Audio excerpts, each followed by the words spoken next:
Dalawa po ang aking tatalakaying lesson sa umagang ito. Maganda pareho.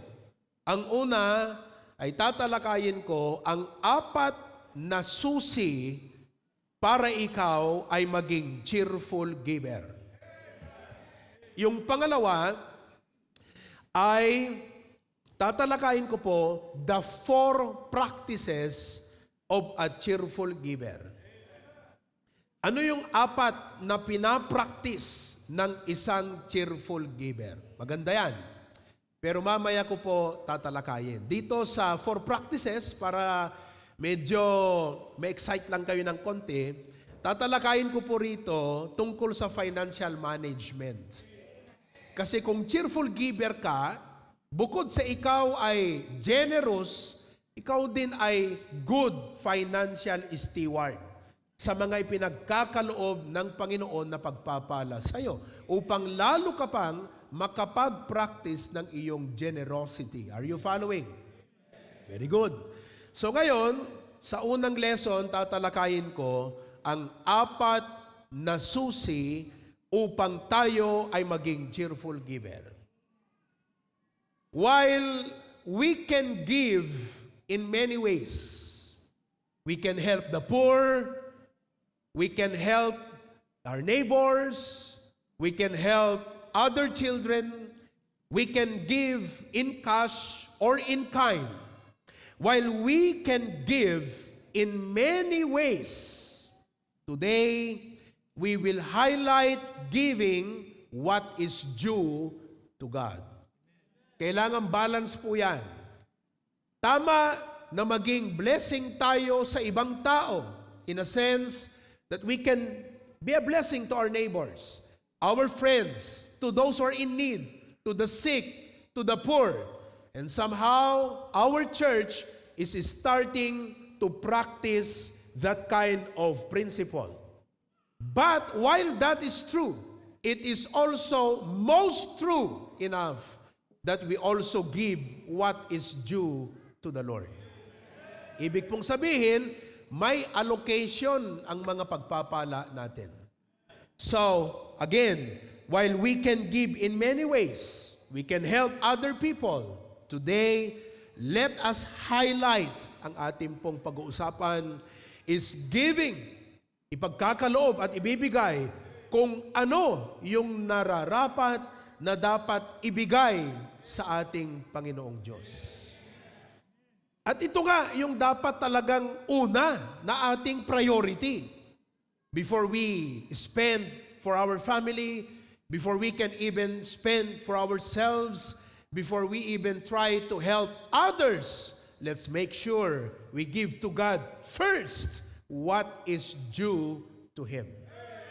That's a holistic approach of generosity, a balanced approach of generosity. So I would like to highlight today, giving what is due to God. Ating pong buksan or ating basahin, since ilalagay na lang po dyan sa screen para mabilis.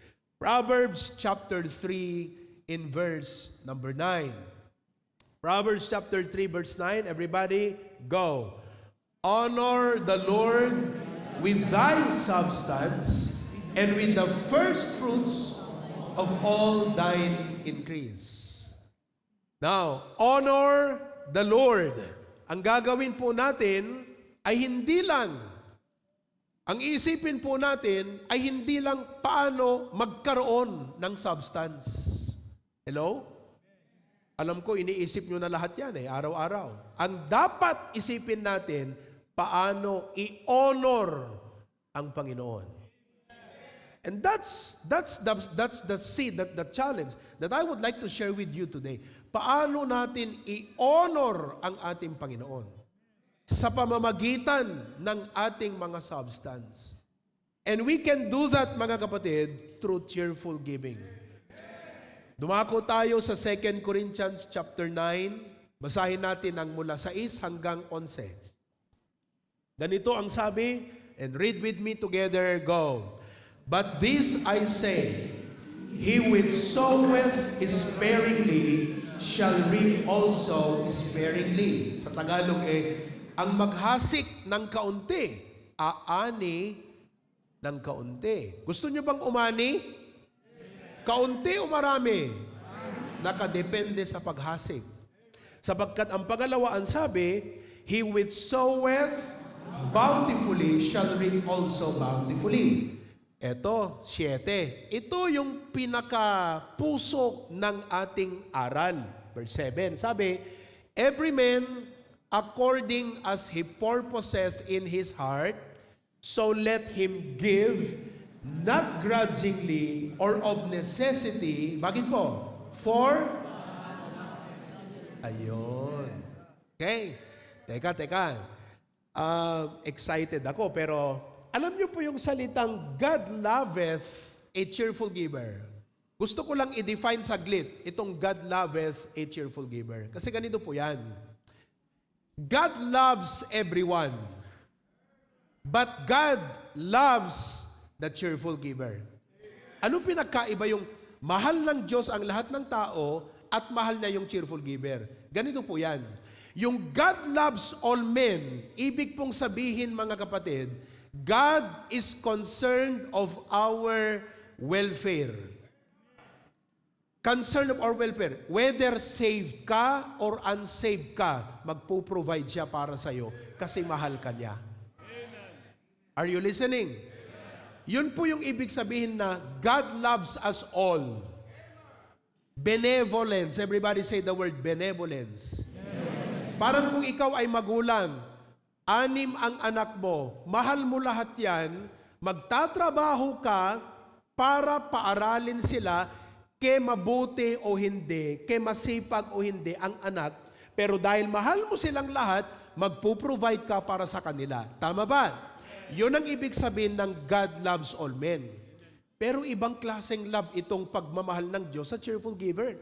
Sapagkat ang ibig sabihin ng God loveth a cheerful giver, hindi po ito sa usaping ang Diyos ay mahal ka at gusto niyang i-provide ang pangangailangan mo, kundi ito'y usaping natutuwa ang Diyos sa isang cheerful giver. Balikan natin yung magulang. 6 ang anak. May pasaway, may masipag, may hindi, may masipag mag-aral, may bulakbol, may tamad. Kita mo, kahit bulakbol ka, binibigyan ka ng allowance ng parents mo. Tama ba ako? Kahit tamad ka, kahit ayaw mong tumulong, kahit pag inutusan ka, matigas ang ulo mo, pag humingi ka, binibigyan ka. Bakit? Dahil ba natutuwa sa'yo? Hindi. Dahil mahal ka. Pero kung mabait kang anak, masipag ka, pag galing school, Mama, may huhugasan ba ako na? Ano ang lulutuin? May lalabhan ba? Maglilinis ako? Aba, hindi yung magbibigay siya sa'yo dahil mahal ka, kundi natutuwa sa'yo. Naunawaan nyo? Yun yung pinagkaiba. I hope you understand. So ulitin ko po para lalong mag-sink in sa atin. Kung ikaw ay anak, tamad, bulakbol, pasyar nga pasyar, wala nang ginawa kundi mag-cellphone, pagdating ng bahay, pag humingi ka sa magulang, bibigyan ka. Dahil ba natutuwa sa'yo? Hindi. Bakit magbibigay sa'yo? Kasi, ganyan ang Diyos sa atin lahat. Kahit backslider ka, iingatan ka niya eh. Kahit unfaithful ka, bibless ka niya eh. Hindi dahil deserve mo, kundi talagang ganun siya, nagmamahal. Kaya kung nagwawonder ka ngayon, pira, no? Grabe, I don't deserve this. Totoo yan, kasi mahal ka ng Diyos. Pero ibang usapan po, yung God loveth. Hindi po yan sa usaping mahal ka kahit sino ka. Ito po yung sa usaping nakakatuwa ka. So ibig sabihin, yung God loveth a cheerful giver, ikinakatuwa ng Diyos ang cheerful giver. That's how we honor God. We become cheerful giver. Do you understand? Okay. Now, balikan natin ang 6. At meron akong gustong ipakita sa inyo. Meron pong 5 na klase ng giver o nagbibigay. Una tignan nyo. 7 muna tayo. 7. Okay? Every man according as he purposeth in his heart, so let him give, magbibigay, not grudgingly. So ang unang giver, grudgingly. Everybody say the word grudgingly. Nagbibigay, pero ano daw? Ano ang grudgingly? Ito yung Giving makes them sad. Halimbawa, may magkapatid. 4 silang magkapatid. Halimbawa, sabi na lang natin 4 na magkapatid. Etong isa, binigyan mo ng Pringles. Yung 3, walang Pringles. Hihingi ngayon yung 3. Tama? Sa una, sasabihin ng magulang, bigyan mo, be generous. O sige, magbibigay. Umulit pa. Isa pa nga. Ano ba yan? Sige na nga. Nagbigay pero masama sa kalooban. Are you listening? Yan po ang grudgingly. Okay, pangalawa, or of necessity. Everybody say the word necessity. Ito namang necessity, you give out of pressure. Pinilit ka ng nanay mo, sige na, bigyan mo na. Kahit sana ayaw mo, kailangan mong magbigay. Ito ring necessity ay posible na magbibigay ka because you want the praise of men. Kailangan mong magbigay kasi nga medyo nakaka-feel good. Lalo pag alam ng tao, ang laki ng binigay mo, talagang magbibigay ka kasi nakaka-feel good. Necessity. Pero ang pangatlo, cheerful. Ayan, ang pangatlong klase ng giver, cheerful giver, giving with delight. Alright? So ano yung nakita nating 3 so far? Number 1, grudgingly. Number 2, necessity. Number 3, pang-4, bumalik ka sa verse 6. Okay? Verse 6, he which soweth sparingly. Nagbigay, pero sparingly. Ano naman tong sparingly? Ang sparingly, mga kapatid, magbibigay, pero ang tinitignan niya, ilan pang natira. Kaya, kaunti, no kung mailokano kat inutan nat mangted, at akit kitaan na basit di mabatin. That's why he gives sparingly. And maybe some of us give like that. Medyo mabigat na sa atin pagka pambihira, ilan na lang natira. So you would not give liberally. Hindi ka magbibigay ng talagang matinding magbigay kasi nga iniisip mo, konti na lang to eh. Yun yung point ng sparingly, mga kapatid. Inutan na. Hello? Kasi alis to maibos. Maibos deto yan, kunana sparingly. And number 4, bountifully. Ayan, he which soweth bountifully. Nagbigay siya bountifully. Ito po yung cheerful giver. Okay? So let's just read that 5. Tignan natin kung saan ka dyan. Alright? Sige, sulat nyo muna. Everybody, let's read the first part. Give what? Ano yung katangian ng grudgingly? It makes them what? Kapahingi ka naman ng hingi. O sige na nga. Nagbigay pero masakit sa kalooban. Of necessity. Bakit? Na pressure. Next, cheerful. Giving with delight. Number 4, sparingly. Magbibigay pero I will keep as much as possible. Kaya nga meron tayong itinuturo na pagdating sa giving. Okay? Ano DJ, ibagbag kang kanayon?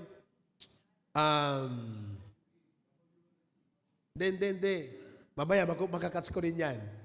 Sumagi sa isip ko pero nawala. Bountifully, that is how a cheerful giver gives. Kaya ang tanong ko sa iyo ngayong umaga, alin ka dyan? Tanggalin mo, pagsamay mo na lang yung cheerful at saka bountiful. Iisa yon, cheerful at bountiful. So, pag tinignan natin, grudgingly, ikaw ba yan? Okay? Or sparingly. Magbibigay ka, pero kaunti, kasi nababawasan na eh. Yung sweldo mo, konti na lang yung matitira eh. Basit at mabatin kung kuna, iso pampanunutan. Or ikaw yung out of necessity. Well, all of us must be cheerful, bountiful givers. Hello? Okay. Ngayon, ito ang tanong. What makes a person naturally cheerful in giving? What makes a person naturally cheerful in giving? Are you still there? Kasi po, ang pagiging cheerful giver, natututunan at nagiging natural. Okay? What makes a person naturally cheerful in giving? So let me share with you these four. These four are very powerful, but they are very fundamental. Okay? 4 keys to be a cheerful giver. And I pray na kahit sa mga anak, matutunan nyo to, young people, lahat kayo ma-learn nyo itong bagay na to. And all of us will become cheerful givers. Hindi tayo katulad ng sparing, necessity, grudging, kundi lahat tayo cheerful givers. Number 1, the first key, love for God makes us cheerful givers. Tama? Love for God makes us cheerful givers. Tandaan niyo po, ang pagbibigay hindi nagsisimula sa pera. Nagsisimula sa puso. Hindi nagsisimula sa bulsa o sa pitaka o sa ATM. Kung ano man, magkano ang laman dyan. Huwag yun ang unang tignan nyo. Because if you always begin with how much money you have, how much in my wallet, ito na lang, you'll never become a cheerful giver. Kasi binibilang mo eh. You begin with the money, you begin with the amount, you begin with what's in my bulsa, ilan na lang to, titignan mo yung cellphone mo, may online ba kayo ng mga banking ninyo? Sinong may online banking sa cellphone niya? Hindi kayo mahilig mag-banking? Straight lang kayo, walang banking? Di ba? Pag kayo may online bank, may online bank ka dito, Ami? Pag tinignan mo yung online bank, mag-a-appear account. Agad, di ba? The details of your account, yung account number mo, yung magkano na lang ang natira. So, pagkukulot ito na lang. Di ba? When you begin with money, with what's in your pocket, Tata Enteng, kung anong laman ng wallet mo, kung anong laman ng...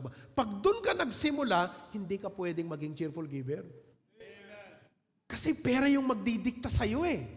Pero kung ang pagsimula mo, puso, mahal mo ang Diyos, kahit maliit o ano pa yan, you will become a cheerful giver. That's why I want you to realize that for you to be a cheerful giver, don't start with your pocket. It begins with your heart. Love for God makes you a cheerful giver. Amen ba mga kapatid? Okay, meron tayong kasabihan, kay Pastor Jun ko pa narinig ito, noon pa. Sabing ganyan, you can give without loving, but you cannot love without giving.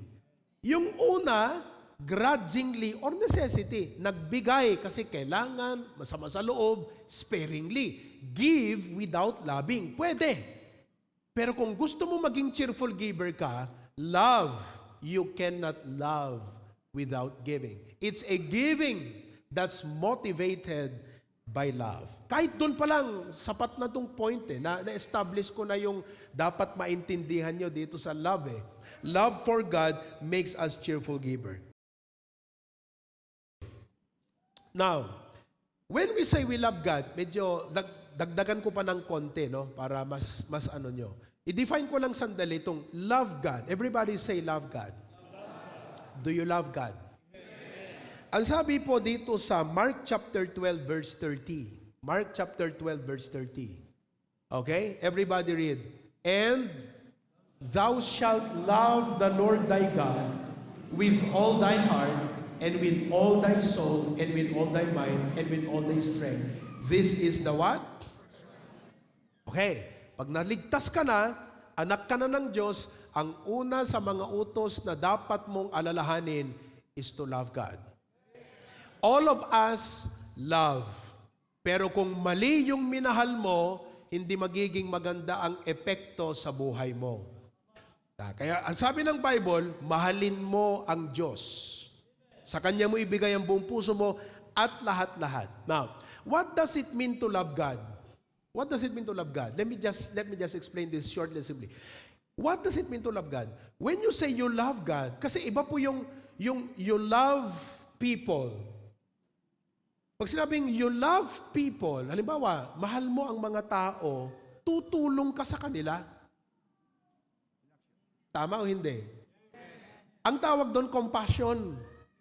May nakita ka, masipag mag-aral, pero hirap na hirap financially. Nagkaroon ka ng compassion.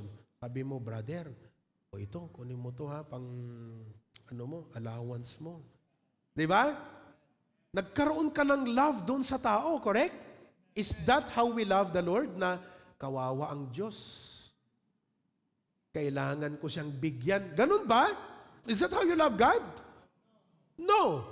Iba po yung love na compassion at iba yung love na delight.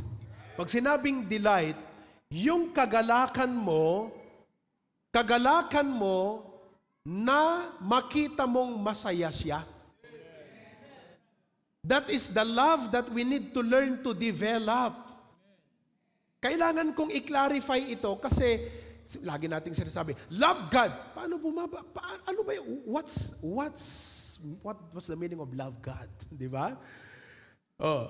Alam natin yung how to love God. You show the manifestation. Pero gusto ko lang maunawaan nyo po yung pinaka-essence ng love God.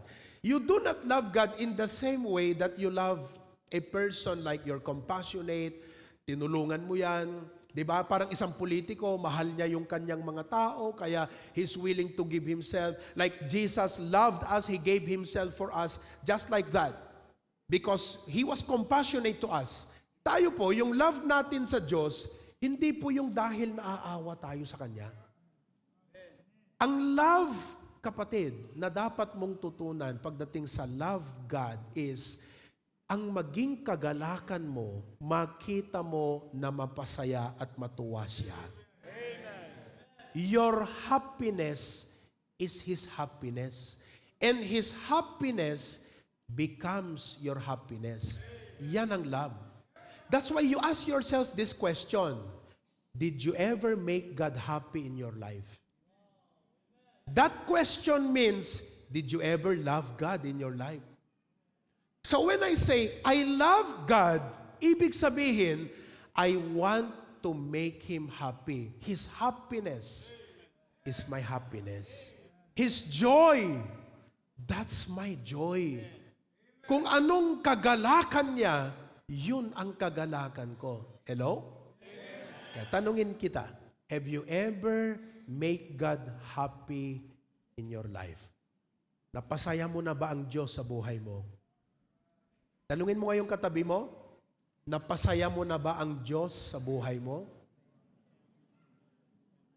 Hindi mo gagawin yan kung wala sa'yo yung puso na pasayahin siya. Kaya nga yung gusto ko lang i-establish kayo is love God, meaning make it your commitment na pasayahin ang Diyos. His joy becomes your joy. Now, you look at Revelation chapter 4 verse 11. Okay? Revelation chapter 4 verse 11. Everybody read. Thou art worthy, O Lord. Read, everybody go. To receive and honor and power. For thou hast and for thy Kayo ba ay, alam nyo, tingnan nyo ha, kung ikaw ay may ginawa na isang bagay sa isang bahay, ikaw yung project mo yon, like ikaw yung gumawa ng cabinet, hello? Ikaw yung gumawa ng tiles. Asan si Ian dito? Ian na nagta-tiles. Nandito ka ba? Ikaw ba nag-tiles dito? Nag-tiles ka rin dito? Every time na pupunta yan, ang makakapagbigay ng joy sa kanya, yung ginawa niya. Hello? Kasi mabira pag pumunta rito, ayos ah. Oh, halimbawa, nandito ba si Tito Dante? Wala siya? Siyang nag-welding yan. Pag pumunta siya rito, titignan niya yan. Kung ano yung ginawa niya, yun yung apple of the eye. Naunawaan niyo? The point is, what you made is supposed to make you happy. Kaya ngayon, nilikha ka ng Diyos. Nilikha ka ng Diyos. Ginawa ka. And because God made you, every time He looks at the universe, automatically, ang titignan niya, ikaw. Although He created the whole universe, pero tayo kasi yung masterpiece. Sa lahat ng nilikha ng Diyos, tayo po yung ginamitan niya ng kanyang kamay. In a way. Kasi yung iba, nung create niya, nagsalita lang. Nung tayo po, let us make men. Hindi siya nagsalita na, let there be men, and there was men. Hindi eh. Let us make. Talagang workmanship tayo ng Diyos. Kaya every time He looks at the whole universe, titignan niya, ang makaka-attract agad, ikaw. Now, pag tinignan ka niya, ang makikita niya ba, pleasure o hindi? Kaya ngayon yung sinasabi ng verse, we are created for the pleasure of God. At listen, dahil po sa kasalanan, nawalan tayo ng love relationship with God. Are you following now? Dahil sa kasalanan, kaya hindi natural sa'yo na umiibig ka sa Diyos. Subukan mo to. Mag-invite ka ng mga tao sa SM ngayon. Halika kayo sa church. Ay, walang pupunta. Hindi natural sa tao kasi po, nawala ang love relationship. Naghiwalay separated. Hello? Parang mag-asawa ba? Separated. Wala nang love relationship. Yan ang nangyari sa atin sa Diyos. Hello? Praise God. Dahil kay Hesus Kristo, na ibalik ang relasyon, and supposedly, yung relationship na yan should now become a love relationship. God knows how to love you. Now, you have to learn to love Him. Oh, hello? Kasi ito, pag na-save ka, Brother Alan tinaga mo tatay Brad, no? Di ba tinanggap mo na si Jesus Christ as Savior? Alam mo na sa langit ka pupunta pag namatay, amen? Save ka na. O, minahal ka ng Diyos, kapatid, right?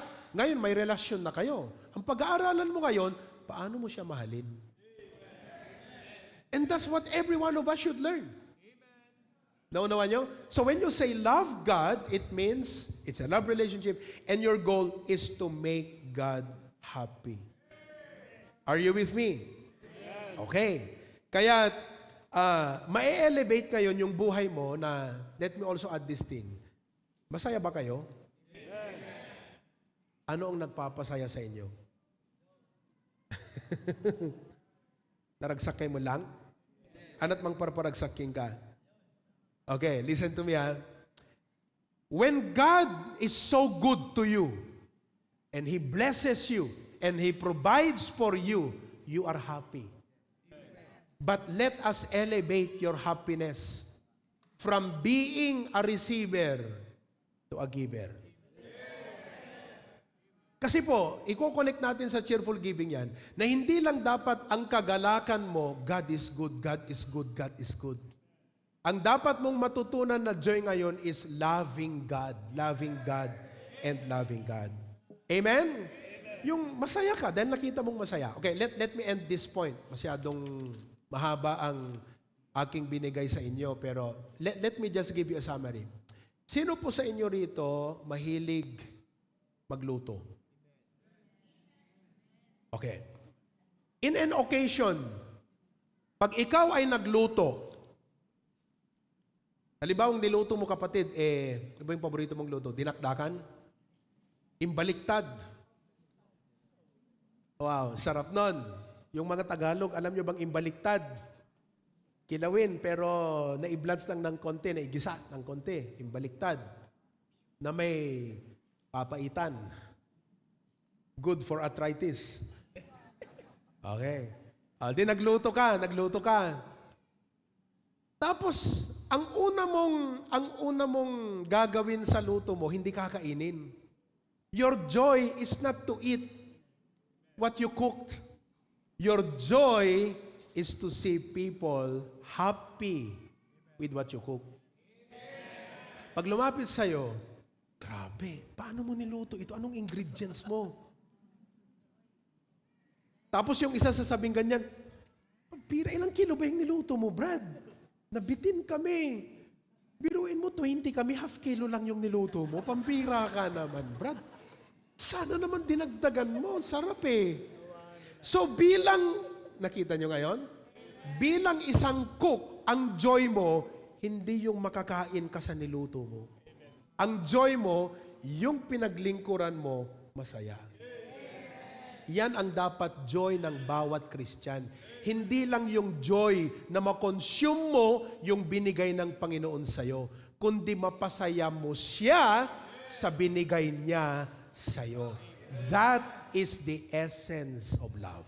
And that love will make you a cheerful giver. Klaro ba mga kapatid? So pag nagbigay ka sa Panginoon, ang analogy na lang, para kayong nagluto, Panginoon, masarap na luto. Ito, pinaghanda ko ito. Ilang buwan ko inihanda ang first fruit na to, Lord. Sana po'y matuwa ka sa aking niluto. Parang ganon. That's love relationship. There is joy. Okay, number 2. What else? What else will make you a cheerful giver? Number 2, faith will make you a cheerful giver. Number 2 is faith. Faith will make you a cheerful giver. Okay. Remember, fear makes people hold back. No agkitakit tariknam, isuti mangigawid king ka nga mangten. But faith makes people release. Now, let me explain that. Okay? Let me explain that.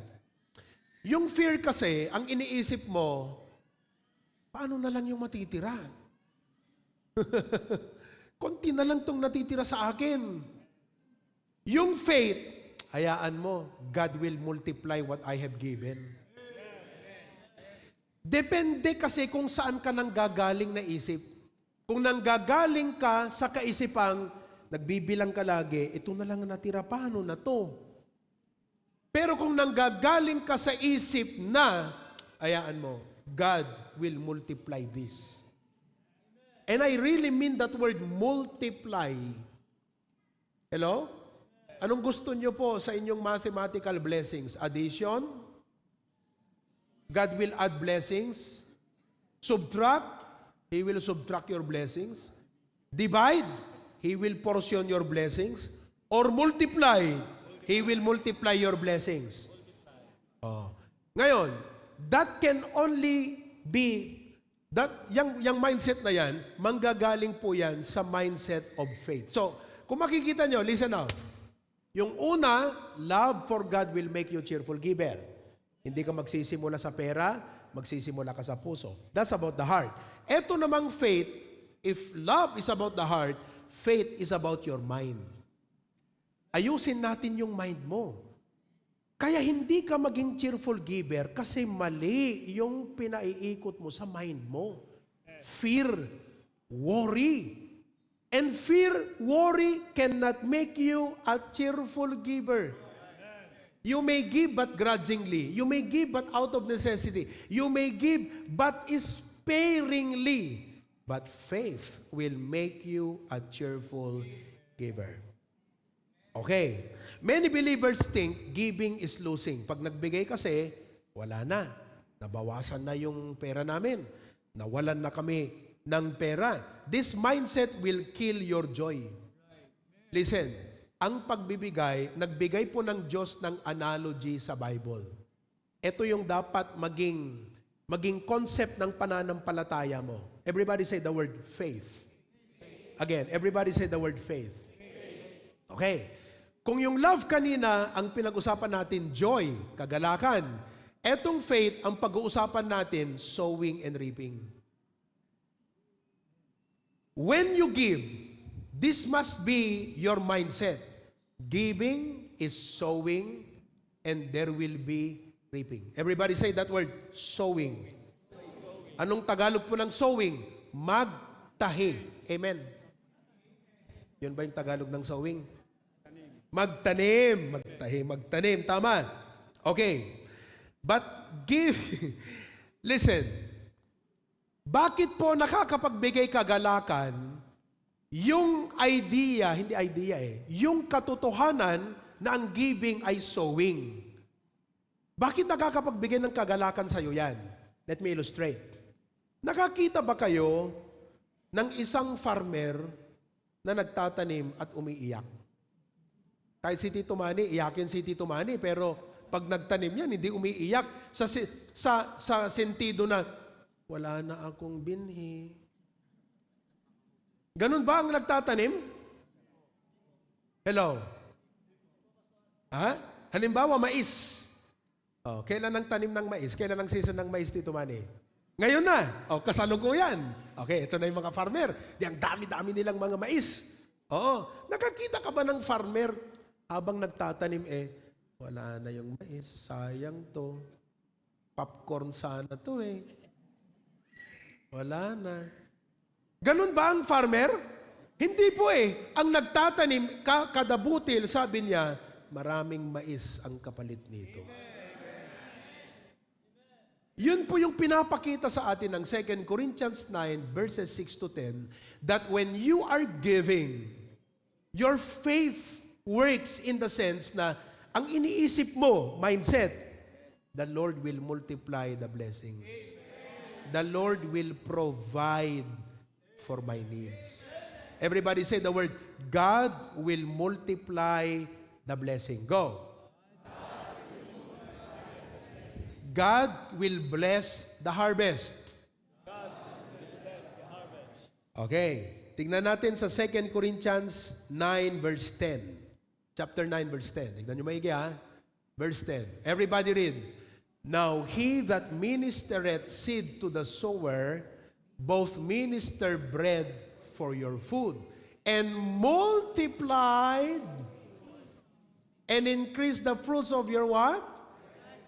Okay. Dalawa po yan Seed and bread. Say those two words. Go. Come on. Everybody say those two words together. Go. Seed. Okay. Sabi niya, He, ang Diyos, na ipaglilingkod sa atin ang itatanim, seed, and bread, pagkain. Listen, when God gives you bread, it's for today. Give us this hour. When God gives you bread, it's the needs of today. But if you only think of the needs of today, you'll not be a cheerful giver. Because what you have to realize in God's equation and formula is, if bread is for today, seed is for tomorrow. So if you never plant a seed, instead, all of it, ginawa mong bread, you only survive. That's why many of us are in a survival mode. Because we have not yet learned to be cheerful givers. Because, faith sees beyond Pagka nagtanim ka, ang nakikita mo kaagad dyan is harvest. It's faith. God will multiply the harvest and God will provide. Gusto ko lang ipunto sa inyo to mga kapatid, na hindi lahat ng blessing mo ay para sa pangangailangan. Meron dyan dapat ibigay mo sa Kanya. That's the principle of seed and bread. Like for example, if I'm a farmer, maganda yung quality ng mais ko, nag-harvest ako, lahat ba yan kakainin ko? Lahat ba yan ibebenta ko? Magtatabi ka ng bini, kung natin iti Ilocano. Correct. Kasi pag kinain mo lahat, binenta mo't ginasta mo, wala kang bini, you had food for today, but you have nothing for tomorrow.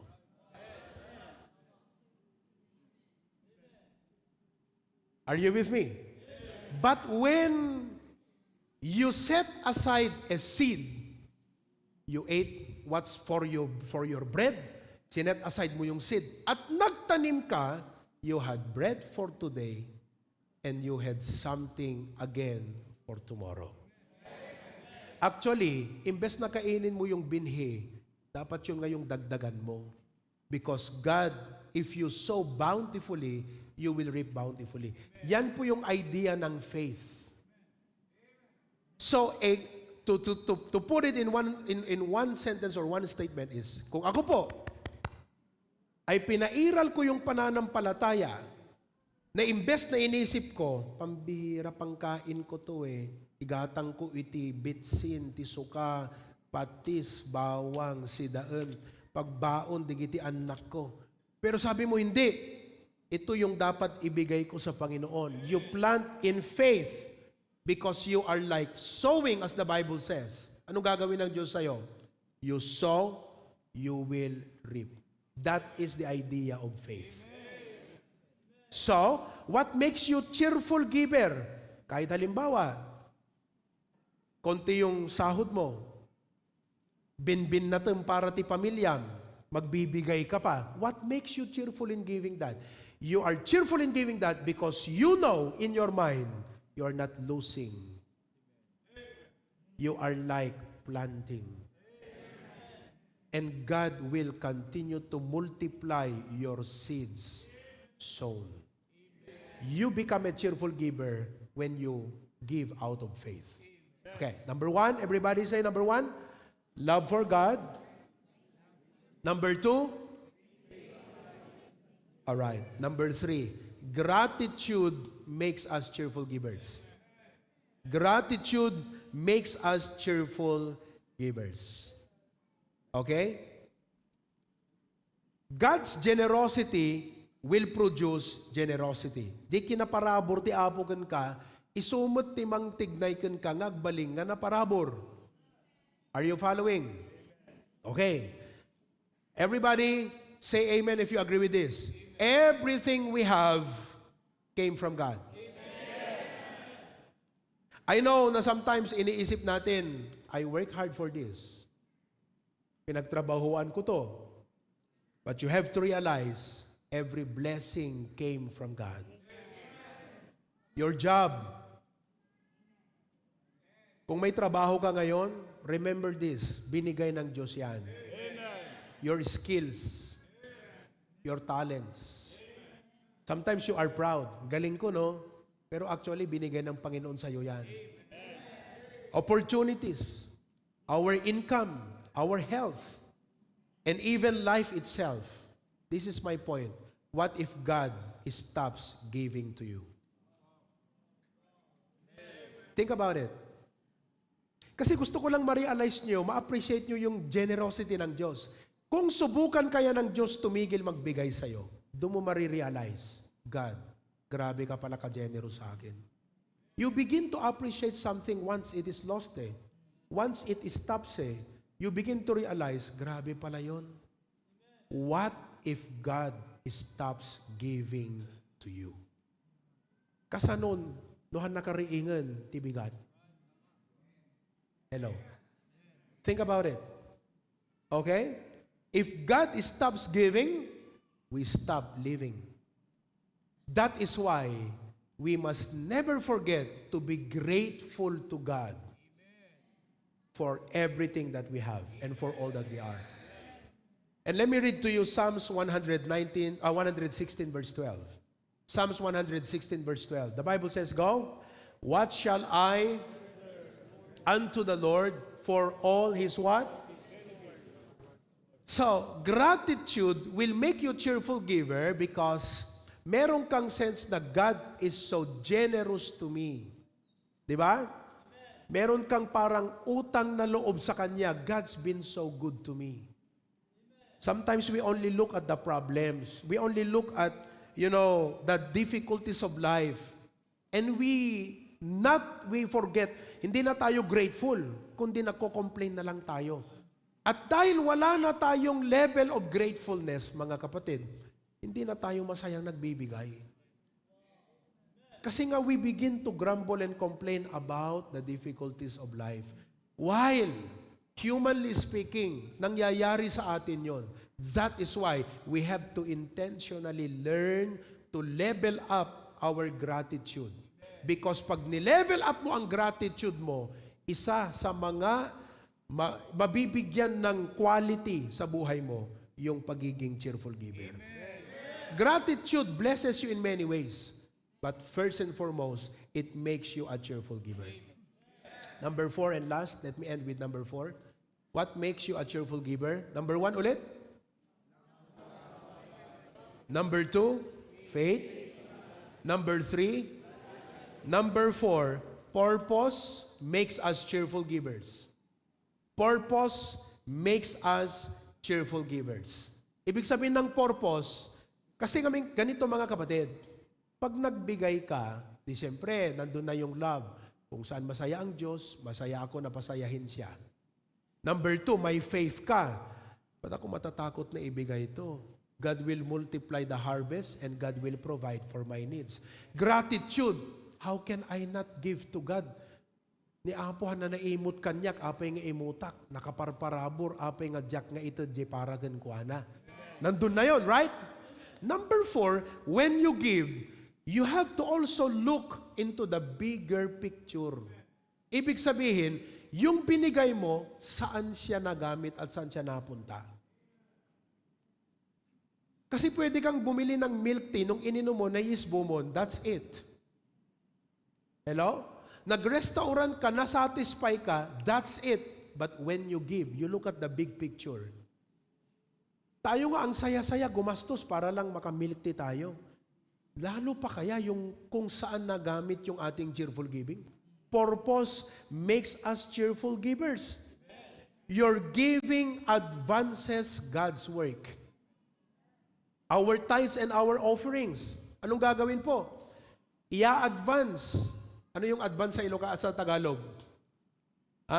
Tutulungang umunsad, mag-move forward. Your giving advances God's work.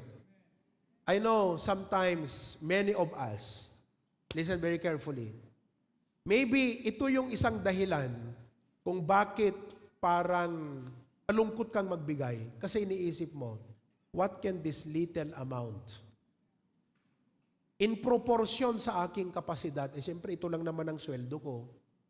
For example, if my sweldo is 1,000 pesos, what is 100 pesos can do? 100 pesos, hindi nga makabili ng yung ibang mga milk teahan, hindi na makabili ng milk tea 100 mo eh. Sa share tea, magkano na ang milk tea doon? 120, 110.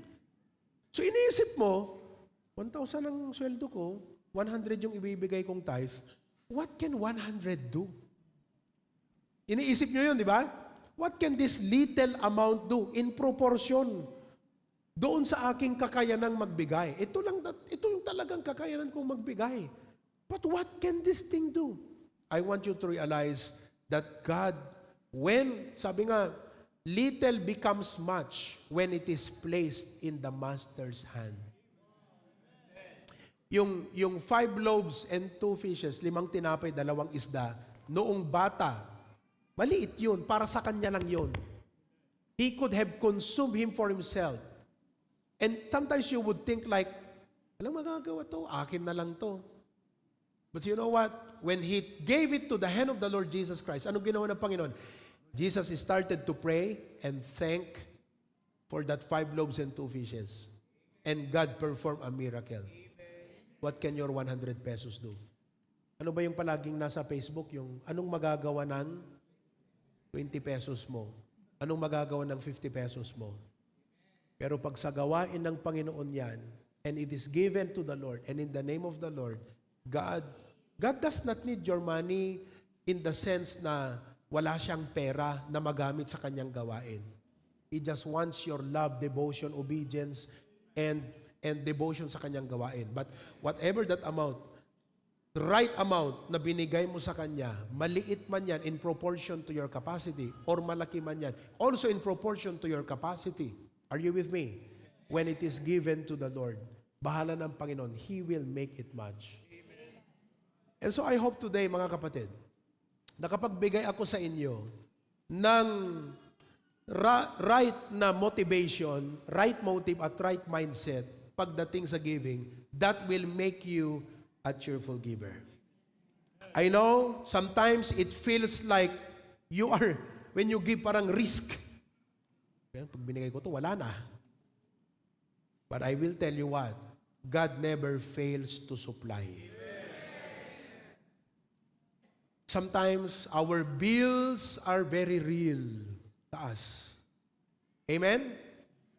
Ano yung sinabi ko sa inyo? Nandyan na si Judith at saka si Jonah. Judith, Jonah, matagal nang nag-Jew. puputulan ka na ng kuryente.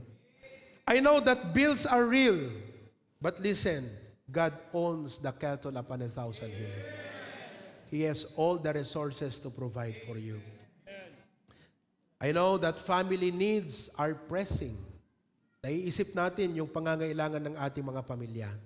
But God cares for your family more than you do care for your family. I know that money feels not easy to give. Especially kung pinaghirapan mo, it's not easy to let that money go just like that. Kaya nga minsan sinasabi natin sa mga anak, apay kasta kayo, porque hindi nyo pinagtrabahuan, kaya hindi nyo na-appreciate yung value ng pera. Subukan mong ikaw ang maghanap buhay, maghanap ng pera na yan.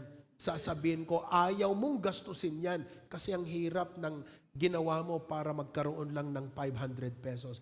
Sometimes it's not easy to let money go because you work so hard for it. But listen, when you give to the Lord, you are sowing in God's hand. And it is the safest investment for all of eternity. Mga kapatid, we should never be reluctant. We should never feel like something is holding us back. Ada mangigawgawid kang ka.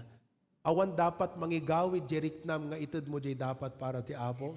You should not give out of reluctance. You should not give out of fear. Even though in reality you are mindful of your expenses, but what makes you cheerful is because you love God.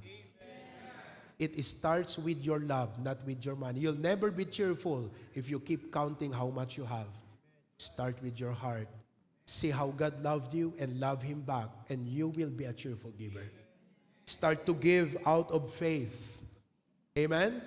Dispel your fear. Tanggalin mo yung takot sa puso mo. I-establish mo sa mind mo yung faith. Don't you know, fear is believing the devil. Fear is worship to the devil. You're believing his lies. Pag binigay mo yan, wala ka ng pera. Hindi totoo yan. Hindi totoo ang mga pangako ng Diyos mo na yan. Tignan mo yung iba, ganyan, ganyan, ganyan. When you start to fear, you're believing the devil's lie. But faith will make you a cheerful giver. Gratitude will make you a cheerful giver. Sometimes there are so many things that makes life so difficult, heavy, or hard. But let's never forget, God is good.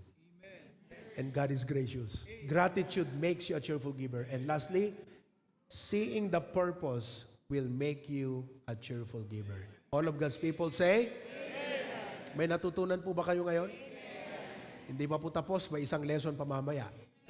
Amen? Kaya manalangin tayo. Lord, thank you. Simple yung mga outline. These are not new to us.